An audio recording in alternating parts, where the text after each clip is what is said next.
Chapitre 2.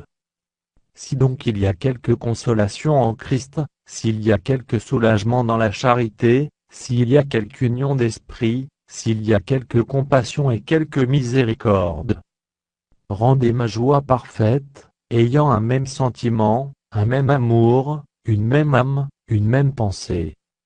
Ne faites rien par esprit de parti ou par vaine gloire, mais que l'humilité vous fasse regarder les autres, comme étant au-dessus de vous-même.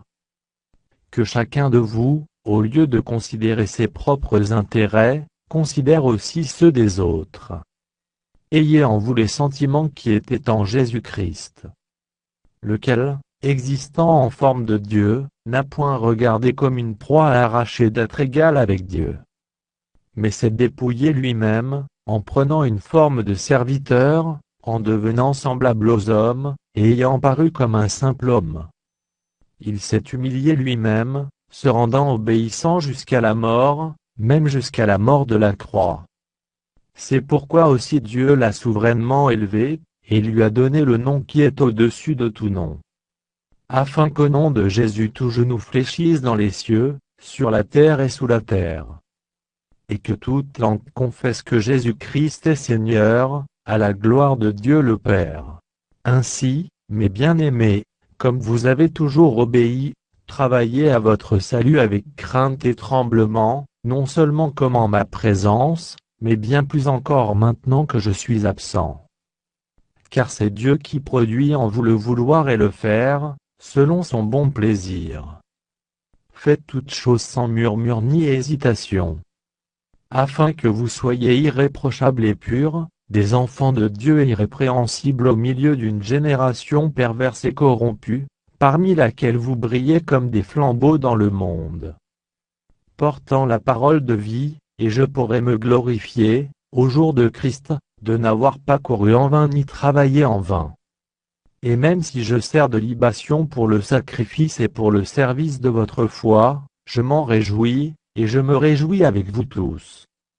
Vous aussi, réjouissez-vous de même, et réjouissez-vous avec moi.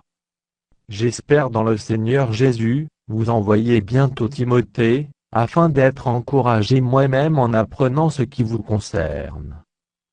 Car je n'ai personne ici qui partage mes sentiments, pour prendre sincèrement à cœur votre situation. Tous, en effet, cherchent leurs propres intérêts, et non ceux de Jésus-Christ. Vous savez qu'il a été mis à l'épreuve, en se consacrant au service de l'Évangile avec moi, comme un enfant avec son père. J'espère donc vous l'envoyer, dès que j'apercevrai l'issue de l'état où je suis. Et j'ai cette confiance dans le Seigneur que moi-même aussi j'irai bientôt. J'ai estimé nécessaire de vous envoyer mon frère Épaphrodite, mon compagnon d'œuvre et de combat, par qui vous m'avez fait parvenir de quoi pourvoir à mes besoins. Car il désirait vous voir tous, et il était fort en peine de ce que vous aviez appris sa maladie. Il a été malade, en effet, et tout près de la mort, mais Dieu a eu pitié de lui, et non seulement de lui, mais aussi de moi, afin que je n'eusse pas tristesse sur tristesse. Je l'ai donc envoyé avec d'autant plus d'empressement, afin que vous vous réjouissiez de le revoir, et que je sois moi-même moins triste. Recevez-le donc dans le Seigneur avec une joie entière, et honorez de tels hommes. Car c'est pour l'œuvre de Christ, qu'il a été près de la mort, ayant exposé sa vie afin de suppléer à votre absence dans le service que vous me rendiez.